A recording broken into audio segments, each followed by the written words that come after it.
তোমার স্তনে আমার হাতের স্পর্শ লেগেছিল স্বপ্ন ঘোরে। আমি পুলকিত হয়ে চমকে উঠে কেঁদেছি শালিকের মতো। তুমি আমার বাসা হতে উড়ে গেছ পতিতাদের মতো। ঠোঁটের ভেঙে পড়া লালার স্বাদ ম্লান হয়েছে ভরে।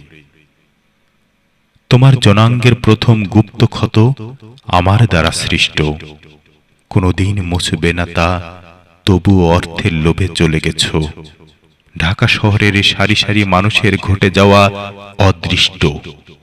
আর তোমার জীবনে পতিতার চিহ্ন এঁকে নিয়েছ। সন্ন্যাসীরা তোমায় বলেছিল, নারী সাবধানে থেকো। তুমি সাবধানে থাকোনি, তাই মোবাইলের ডাক শুনে আমাকে পর ভেবে পরকীয়ার মায়াজালে বন্ধু হাঁকো। চলে তো গেছ সুখী হতে প্রতারকদের পয়সা গুনে গুনে। দেখো সুখী হতে পারো কিনা বাড়বাড়া উইপোকার মতো, যারা দুদিন পরে ডানা ভেঙে মরে যায় শত শত।